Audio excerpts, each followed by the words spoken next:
اعوذ باللہ من الشیطان اللعین الرجیم، بسم اللہ الرحمن الرحیم۔ ناظرین، ایک بار پھر ہم آپ کے درمیان حاضر ہوئے ہیں اپنا یہ پروگرام سوالوں کا سفر لے کر۔ آج ہمارے مہمان ہیں عالی جناب مولانا پیام حیدر رضوی صاحب قبلہ السلام علیکم ورحمۃ اللہ وبرکاتہ۔ ہم ایک بار پھر آپ کا استقبال کرتے ہیں ہمارے اس پروگرام میں، اور ہم آپ کے بہت بہت مشکور ہیں آپ کے آگے کہ آپ اپنے اہم وقت سے چند لمحات ہمارے لیے نکال کر، گزار ہیں کہ آپ نے اپنے اوقات کو نکال کے وقت نکال کے زحمت، بہت شکریہ قبلہ۔ آج کا ہمارا ایپیسوڈ جو ہے، اس میں بالخصوص ہمارے وہ سوال میں آپ سے کرنا چاہوں گا جو خواتین سے ریلیٹڈ ہیں، اور خواتین چاہتی ہیں کہ اس کے جواب ان کو حاصل ہوں، اور میری بہنوں نے ہی یہ چند سوالات ہمیں لکھ کے دیے ہیں، تاکہ میں چاہتا ہوں کہ ان کے جوابات آپ مجھے عطا کریں۔ قبلہ، سب سے پہلا سوال جو میرا ہے وہ یہ ہے کہ اولاد ہونے کے بعد، بچے کی ولادت ہونے کے بعد ایک بات رائج ہے کہ خواتین کے اوپر 40 دن تک روزے معاف ہیں، کیا یہ صحیح ہے؟ اعوذ باللہ من الشیطان اللعین الرجیم، بسم اللہ الرحمن الرحیم۔ بے شک بہت مبتلا بے اور پوچھے جانے والا سوال ہے۔ جی، کافی یہ سوال دریافت کیا جاتا ہے، کیونکہ ایک تصور ہمارے معاشرے میں اور ہمارے سماج میں پایا جاتا ہے۔ اب کہاں سے آیا اور یہ رسم و رواج کہاں سے ہوئی؟ کیونککہ کچھ خواتین میں بہت سی چیزیں ایسی ہیں کہ جو رسم بن چکی ہیں۔ تو ایک تصور ہے کہ 40 دن تک وہ نہائیں گی نہیں، اور 40 دن تک ان پہ نماز ہے، نہ روزہ ہے۔ تو شریعت مقدس اسلام میں ایسا کوئی کنسیپٹ نہیں۔ شریعت اسلام میں جو مسئلہ ہے اس کا وہ یہ کہ خاتون ولادت کے بعد جو اسے بلیڈنگ ہوتی ہے اور خون آتا ہے، اسے خون نفاس کہتے ہیں، تو اس کی جو مقدار ہے وہی مقدار ہے جو اس کے پیریڈ کی مقدار ہوتی ہے۔ جو ہر مہینے اسے پیریڈ آتا ہے وہی مقدار اس کی نفاس مانی جائے گی۔ ہاں، اگر 10 دن پر جا کے رک جائے تو پھر 10 دن کو مانتے ہیں، لیکن اگر 10 دن سے تجاوز کر جائے کہ معمولاً یہ ہوتا ہے کہ 10 دن سے زیادہ بلیڈنگ ہو، تو وہ مقدار جو اس کی پیریڈ کی مقدار تھی، 6 دن 7 دن، خواتین مختلف جو ہوتی ہیں 7 دن 8 دن، تو اس مقدار کو وہ نفاس مانے گی۔ صرف اسی مقدار میں نماز اور روزہ معاف ہے۔ اس کے بعد جو اسے بلیڈنگ ہوتی ہے، خون آتا ہے، اسے خون استحاضہ کہا جاتا ہے، اور استحاضہ کے اپنے احکام، اگر قلیلہ ہے تو ہر نماز کے لیے ایک وضو ہے، اگر متوسطہ ہے تو ہر روز ایک غسل ہے، اگر کثیرہ ہے تو ہر نماز کے لیے غسل ہے۔ تو وہ تفصیلات ہیں۔ اب ممکن ہے کوئی یہاں پر کہے کہ مولانا اگر اتنے غسل و اتنے وضو وہ کرے گی اس کنڈیشن میں تو پھر وہ تو بیمار پڑ سکتی ہے، یا اسے جوڑوں کا درد ہو سکتا ہے، اس طرح کے مسائل ہیں۔ تو دیکھیے، شریعت کا حکم اس سے نہیں بدلتا۔ اگر آپ وضو یا غسل نہیں کر سکتی تو تیمم سے کام لیجیے، تیمم کر کے نماز پڑھیے، لیکن نماز اور روزہ معاف نہیں ہے۔ روزہ ہو سکتا ہے کہ ان کے لیے کمزوری کا باعث ہو، مشقت کا باعث ہو، بچے کی ولادت ہے، بچے کو دودھ دینا ہے، لیکن نماز تو کسی حال میں معاف نہیں۔ الصلاۃ لا تترک بحال، نماز تو انسان ڈوب رہا ہے اور قضا ہو رہی ہے تو فرض ہے، اگر غرق ہو رہا ہے تو تکبیر کہہ کے نماز پڑھنے کو ہمیں کہا گیا کہ 3 تکبیر کہے اور نماز ہو جائے گی۔ تو یہ نماز کی تو اتنی شریعت مقدس اسلام میں اہمیت ہے، اور اس کی طرف بھی ہمارے مومنین اور جوانوں کو توجہ ہونی چاہیے کہ نماز جو دین کا ستون ہے، اس کو صرف ہم ماہ مبارک تک محدود نہ کریں۔ نماز روزہ تو خیر ماہ مبارک میں رکھتے ہیں، نماز تو صرف ماہ مبارک کے لیے نہیں ہے۔ ہم نے نماز کو بھی ماہ مبارک تک محدود کر دیا ہے۔ ہمارے بعض جوان تمام تر دینی رجحانات، تمام تر اخلاقی چیزوں کو پایا جانا، اخلاقی قدریں ان کے اندر پائی جاتی ہیں، لیکن ہم دیکھتے ہیں کہ نماز کے بنسبت غافل۔ شریعت کہہ رہی ہے کہ نماز غرق ہو رہے ہو تب بھی ساقط نہیں، اور ہم آسانی سے نماز کو ترک کرتے ہیں۔ ہمارے معاشرے میں نماز کو رائج کرنا چاہیے، اور نماز کو رائج کرنے کے لیے کلاسیں، پروگرام اور تشویقی پروگرام، بچے جب بالغ ہوتے ہیں، بچیاں جب بالغ ہوتی ہیں، سن تکلیف تک پہنچتی ہیں، اس طرح کی کانفرنس جس میں ہمارے جوانوں کو، ہمارے یوتھ کو، ہماری نئی نسل کو نماز، روزے اور اللہ کی بندگی کی اہمیت کی طرف متوجہ کرنا ہماری شرعی ذمہ داری۔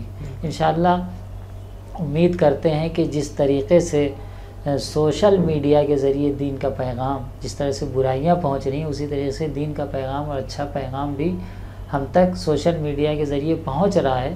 انشاءاللہ ہم میں سے ہر ایک اپنے تئیں یہ کوشش کرے کہ ایک ایسا معاشرہ بنائے، ایک ایسی فیملی اور ایک ایسے بچوں کی تربیت کرے جس میں دین کی وہ چیزیں جو دینی اقدار ہیں، دین کی قدریں ہیں، جن کو دین نے اہمیت دیا ہے، وہ ہماری زندگی میں اس کی اہمیت اور اس کا پررنگ ہونا نظر آئے.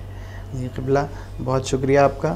اب جیسا کہ آپ نے اپنے جواب میں بیان کیا کہ وہ چند ایام جو ماہانہ ایام مخصوص ہیں خواتین سے منسٹرل سائیکل کے اوپر، تو ایک سوال اور بھی ہے کہ وہ روزے جو خاتون قضا کرتی ہے ان ایام میں، تو ان روزوں کے قضا بجا لانے کے لیے کیا حکم ہے؟ ہاں دیکھیے، بے شک اس میں یہ قضا میں اور نماز کی قضا میں اور روزے کی قضا میں فرق ہے. جی. اگر روزے قضا کیے ہیں تو اس کی قضا بجا لانا واجب ہے. جی. یعنی جو روزے اس نے نہیں رکھے ہیں MC کی حالت میں، ضروری ہے کہ اگلے سال رمضان سے پہلے کوشش یہ کرے کہ بجا لائے. اگر نہیں بجا لاتے ہیں تو کفارہ تاخیر ہے. جی. اس کے بارے میں انشاءاللہ ایک تفصیلی گفتگو ہم کریں گے. جی.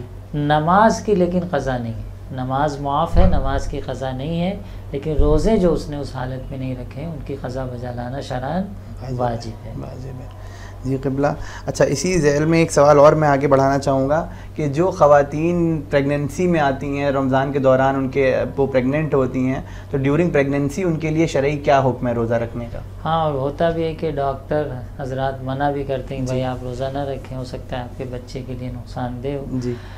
تو یہاں پر آیت اللہ سستانی کا جو نظریہ ہے، اگر وہ خاتون جو ابھی پریگننسی میں ہے، اگر اس کے 8ویں اور 9ویں مہینے کی کنڈیشن ہے تو آیت اللہ سستانی کا یہ ہے کہ اور بچے کے لیے نقصان دہ ڈاکٹر نے کہہ دیا ہے، خوف بھی ہے، تو آیت اللہ سستانی کی ہے کہ وہ اپنے روزے کھا سکتی ہیں، بعد میں قضا بجا لائیں اور قضا کے ساتھ ساتھ ہر دن کے بدلے جتنے روزے کھائیں، اس اگر 1 مہینے انہوں نے پورے روزے نہیں رکھے تو ہر دن کے بدلے 750 گرام اناج، گیہوں، آٹا، چاول یہ مستحق کو دیں. پیسہ دینا کافی نہیں. یعنی پورے مہینے کا تقریباً 22.5 کلو، جی 22.5 کلو تقریباً 22.5 کلو ہی اناج ہوتا ہے. گیہوں دے دیں، آٹا دے دیں، اور یہ مستحق کو دیں. پیسہ دینا کافی نہیں. ہاں وکیل بنا سکتے ہیں کہ آپ مستحق کو پیسہ دیں کہ آپ کی طرف سے خرید لیں، لیکن بہرصورت اناج دینا چاہیے. یہ اگر 8ویں اور 9ویں مہینے میں خاتون ہے تو اس سے پہلے اگر روزہ اس کے لیے نقصان دہ ہے، مثلا حمل کا 6واں مہینہ ہے یا 7واں مہینہ ہے، تو قضا بے شک واجب ہے لیکن کوئی فدیہ نہیں. فدیہ صرف 8ویں اور 9ویں مہینے میں آیت اللہ سستانی کے واجب ہے. تو جو خاتون اگر بچے کے لیے روزہ رکھنا نقصان دہ ہے، انہیں خوف ہے، تو وہ روزے کو اپنے کھا سکتی ہیں، بعد میں قضا بجا لائیں گی اور 8ویں اور 9ویں مہینے کے فدیہ بھی ادا کریں گے. بالکل. تو قبلہ آپ نے یہ وضاحت کر دی کہ جو پریگننسی کے ڈیوریشن میں خاتون کے لیے روزے کا کیا حکم ہے. اب میں چاہوں گا آپ تھوڑی سی روشنی اس پہ بھی ڈال دیں کہ آفٹر پریگننسی جب اولاد ہو جاتی ہے تو اس درمیان اگر خاتون بچے کو غذا فراہم کرنے کے لیے فیڈ کر رہی ہے تو اس ڈیورنگ دا فیڈنگ کیا وہ روزہ ترک کر سکتی ہے؟ ہاں دیکھیے، فیڈنگ میں بھی یہی مسئلہ ہے. اگر آپ بچے کو دودھ پلا رہی ہیں اور اگر بچے کو دودھ نہیں دیں گی تو بچے کو نقصان ہوگا. جی. مثال جو بچہ 1 یا 2 مہینے کا ہے اور ماہ رمضان آ گئے، یا یہ کہ آپ کو سخت نقصان ہوگا، دودھ بھی پلانا ہے، آپ خود مشقت و عسر و حرج میں پڑیں گی. تو یہاں پر بھی آیت اللہ سستانی کا یہی ہے کہ آپ اگر بچے کو دودھ پلا رہی ہیں تو روزہ رکھنا واجب نہیں ہے، بشرطے کہ بچے کو کسی اور طریقے سے تغذیہ کرنا، غذا دینا، مثال طور پہ کوئی اور پاؤڈر کے دودھ کا سہارا لے لیا 1 مہینے کے لیے، یہ تمام کوئی صورت آپ کے لیے ممکن نہ ہو. اگر کوئی صورتحال ہو کہ جس سے بچے کو بھی نقصان نہ پہنچے اور آپ روزہ بھی رکھ لیں تو آپ کی شرعی ذمہ داری ہے کہ روزہ رکھیں. لیکن نہیں، اگر کوئی صورتحال نہیں ہے، بچہ بھی کمزور ہے اور ماں کے دودھ کی اسے سخت ضرورت ہے، تو ایسی صورت میں ضروری یعنی اس کو اجازت ہے کہ وہ اپنے روزے کو کھا لے اور بعد میں اس کی قضا بھی بجا لائیں.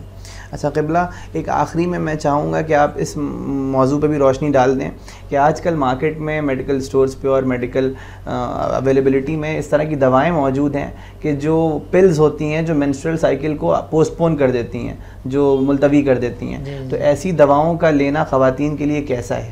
ایسی دواؤں کا استعمال بذات خود کوئی حرج نہیں ہے، اور اگر ہوتا ہے یہ بہت سے اوقات جب خواتین خاص طور پر جب حج عمرے کے لیے جاتی ہیں جی تو خواتین ایسی دواؤں کا استعمال کرتی ہیں. اگر کوئی خاتون چاہتی ہے کہ ماہ رمضان کا روزہ ترک نہ ہو، بعد میں قضا بھرنا بھاری پڑتا ہے، مشکل ہوتا ہے، سخت ہوتا ہے، اب سوچ رہی کہ ماہ رمضان کے روزے رکھ لیے اور 5-7 روزے بچے ہیں، کوئی ایسی دوا کا استعمال کریں کہ جس سے اس کی MC کی ڈیٹ عید تک ٹل جائے، تو ایسا کرنے میں کوئی قباحت حرج نہیں ہے. اگر بدن کے لیے بہت زیادہ نقصان دہ ہوں ایسی دوائیں تو وہ عنوان الگ ہو سکتا ہے. کوئی بھی ایسی چیز جو آپ کے لیے سخت نقصان دہ ہو استعمال کرنا مضر و جائز نہیں، ورنہ بذات خود اس کے استعمال میں کوئی حرج نہیں. تو ناظرین، ہم نے دیکھا کہ قبلہ نے کس طرح ہمارے سوالوں کے جواب ہمیں پیش کرے، اور میں سمجھتا ہوں کہ خواتین کے جو مسائل تھے جو ہمارے سامنے آتے رہتے ہیں، ان مسائل کو بھی کس طرح واضح طور پر آپ نے ان کے جوابات ہمیں پیش کیے. اب انہی سوالوں کے ساتھ میں آپ سے الوداع لیتا ہوں، اور انشاءاللہ اس سیریز کو ہم آگے بڑھائیں گے دوسرے سوالوں کے ساتھ. بس تب تک کے لیے والسلام علیکم ورحمۃ اللہ وبرکاتہ.